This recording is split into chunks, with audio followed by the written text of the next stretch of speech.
नमस्कार दोस्तों, मेरा नाम है राज के वर्मा और आप देख रहे हैं रिपोर्टर जी। अगर आपने रिपोर्टर जी चैनल को सब्सक्राइब नहीं किया तो सबसे पहले चैनल को सब्सक्राइब जरूर करें और लाइक और कमेंट्स करना बिल्कुल ना भूलें।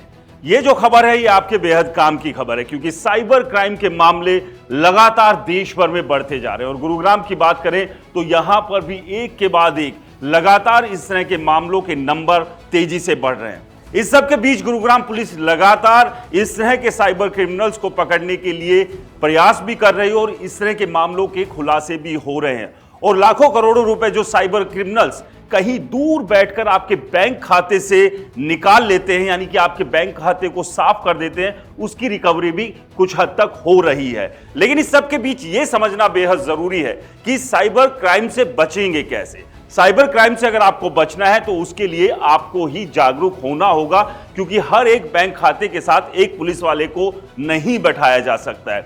लेकिन आज जो हम बात करेंगे वो ये है कि क्या आपके बैंक में भी बैठा है आपकी गाढ़ी कमाई को लूटने वाला।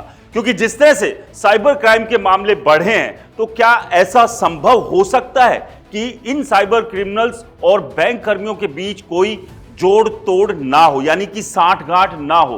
बगैर इन बैंक कर्मियों की साठगांठ के क्या ये साइबर क्रिमिनल्स अपने मंसूबों में कामयाब हो सकते हैं? तो आपको बता दें ऐसा नहीं है, क्योंकि गुरुग्राम पुलिस लगातार ऐसे मामलों का भी खुलासा कर रही है जिसमें अलग अलग बैंक के कर्मचारी भी शामिल है। हम नहीं कह रहे हैं कि तमाम बैंक के तमाम कर्मचारी ही इसमें शामिल है, लेकिन जिस तरह से ये नंबर सामने आ रहे हैं उसने एक डर और एक टेंशन तो पैदा कर दी है कि कहीं जो आप बैंक खाते में पैसा जमा करते हैं वही कोई ऐसा तो नहीं बैठा है जो इन साइबर क्रिमिनल्स की मदद कर रहा है और ये साइबर क्रिमिनल्स उनकी मदद से आपके बैंक खाते को साफ करने में लगे हुए हैं। अभी एक डिप्टी मैनेजर को गुरुग्राम पुलिस ने गिरफ्तार किया। ये बैंक का डिप्टी मैनेजर और 2 कर्मचारी थे जो लगातार साइबर क्रिमिनल्स की मदद कर रहे थे, उनके लिए बैंक खाते खुलवाकर उन्हें मुहैया कराते थे और इन्हीं बैंक खातों से ये साइबर क्रिमिनल्स आपके पैसे को निकालते थे और इधर उधर उसे स्प्लिट कर देते थे ताकि पुलिस इन तक पहुंच ना पाए। खैर, गुरुग्राम पुलिस ने कई ऐसे मामले सुलझाए हैं जहां से करोड़ों रुपए की रिकवरी भी हुई है। लेकिन जिस तेजी से ये मामले बढ़ रहे हैं उस सब के बीच आपको और हमें भी जागरूक रहना होगा, क्योंकि एक एक पैसा बड़ी ही मेहनत के साथ हम कमाते हैं और छोटी सी चूक, छोटी सी गलती की वजह से अपनी इस मेहनत की कमाई को हम खो देते हैं और उसके बाद हमें समझ में आता है कि हमारे साथ बहुत बड़ा कांड हो गया। तो उस कांड से बचने के लिए पहले से ही आप सतर्क हो जाइए। लेकिन आपको बताते हैं कि किस तरह से इन साइबर क्रिमिनल्स और बैंक कर्मचारियों का गठजोड़ चल रहा है और ये आज का नहीं है, ये लंबा है। लेकिन अब जिस तेजी से पुलिस ने कार्रवाई करनी शुरू की है उससे अब ये खुलासे भी तेजी से होने लगे हैं। तो आपको बताते हैं कि अभी हाल ही में जो बैंक के डिप्टी मैनेजर और 2 कर्मचारियों को गिरफ्तार किया, उससे पहले भी ऐसे कितने मामले पुलिस ने सुलझाए हैं जिसमें बैंक के कर्मचारियों की मिलीभगत इन साइबर क्रिमिनल्स के साथ ही, और ये तमाम मामले गुरुग्राम पुलिस ने सॉल्व किए हैं। तो एक एक करके आपको बताते हैं कि वो कौन कौन से बैंक थे और कब कब ये पूरे मामले हुए, क्योंकि ये जानना भी बेहद जरूरी है कि ये साइबर क्रिमिनल्स सिर्फ अपने से ही ये पूरा का पूरा घोटाला कर नहीं सकते हैं। इतना बड़ा क्राइम जो कि अब बेहद ऑर्गेनाइज तरीके से होने लगा है उसे अंजाम दे नहीं सकते जब तक कि बैंक के भीतर का कोई व्यक्ति इनके साथ ना मिला हो। तो आपको बता दें कि 2024 में अभी तक ऐसे कौन कौन से मामले सुलझाए हैं जिसमें कि ये बैंक कर्मचारी भी शामिल है। तो 26 फरवरी को मोहित राठी, महेश और विश्वकर्मा मौर्य को गिरफ्तार किया गया था। ये तमाम जो बैंक कर्मचारी थे कहीं और के नहीं, गुरुग्राम के कोटक महिंद्रा बैंक के थे, जिन्हें 26 फरवरी को गुरुग्राम पुलिस ने गिरफ्तार किया था। इसके बाद 2 मार्च को मोहम्मद मुकीम, अनिकेश रोशन जो कि यस बैंक दिल्ली के कर्मचारी थे।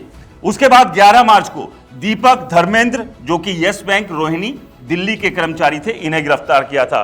इसके बाद 1 अप्रैल को अमित जो कि आरबीएल बैंक हौज खास दिल्ली का कर्मचारी था, इसे भी गुरुग्राम साइबर पुलिस ने गिरफ्तार करने का काम किया था। तो ये तमाम वो बैंक कर्मचारी है जो अभी तक साइबर क्राइम के मामलों में लिप्त यानी कि शामिल पाए गए हैं, जिन्हें पुलिस ने गिरफ्तार किया। 8 अप्रैल को जेलदार बरार जो कि एयू स्मॉल फाइनेंस बैंक का कर्मचारी है। 10 अप्रैल को Himanshu Gangwar yes bank Rajendra palace Delhi का कर्मचारी है। 10 मई देवेंद्र शर्मा पीएनबी जयपुर का कर्मचारी है। इसके बाद 20 मई को यूसुफ मोहम्मद ये यस बैंक अंधेरी मुंबई का कर्मचारी है। इसे भी गुरुग्राम पुलिस ने गिरफ्तार किया था, जो कि इन्वेस्टिगेशन के बाद सामने आए थे। इसके बाद अगला नाम है सतीश का, जो कि 23 मई को गिरफ्तार किया गया था। IDFC झुंझुनू बैंक का ये कर्मचारी है, राजस्थान। 3 जुलाई को राहुल कुमार को गिरफ्तार किया गया। ये SBI गुरुग्राम का कर्मचारी था, जो कि साइबर क्रिमिनल्स के साथ शामिल था। और ये तमाम वो लोग हैं जो इन साइबर क्रिमिनल्स के लिए खाते खोलकर इन्हें देते थे और इन्हीं खातों में ये साइबर क्रिमिनल्स फ्रॉड करके पैसा ट्रांसफर करने का काम करते थे। इसके बाद 9 जुलाई को हरप्रीत ICICI बैंक मंडी गोविंदगढ़ पंजाब का कर्मचारी है, जिसे गिरफ्तार किया गया। इसके बाद लंबी लिस्ट है और इस मामले में अब खुलासे भी हो रहे हैं। 27 जुलाई को उत्सव को गिरफ्तार किया गया। ये पूर्व कर्मी था ICICI बैंक इंदौर का। 27 सितंबर को आकाशदीप ICICI बैंक मंडी गोविंदगढ़ पंजाब। 23 सितंबर मुकुल इंडसइंड बैंक उदयपुर। 18 अक्टूबर विश्व कुमार पंजाब नेशनल बैंक कायमगंज। तो ये तमाम वो कर्मचारी हैं जो कि इन साइबर क्रिमिनल्स के साथ मिले हुए थे और इन्हें गुरुग्राम साइबर पुलिस ने गिरफ्तार करने का काम किया है। और इस तरह के मामलों का लगातार खुलासा भी हो रहा है कि किस तरह से साइबर क्रिमिनल्स और ये बैंक कर्मी आपकी गाढ़ी कमाई को सफाचट करने का काम कर रहे हैं। तो आप भी ध्यान रखिए, सतर्क रहिए, क्योंकि आपकी जागरूकता ही आपके अपने पैसे को बचा सकती है। आपका क्या कहना है हमें कमेंट्स कर जरूर बताएं। रिपोर्टर जी चैनल को सब्सक्राइब नहीं किया तो दोस्तों चैनल को सब्सक्राइब करना बिल्कुल ना भूलें।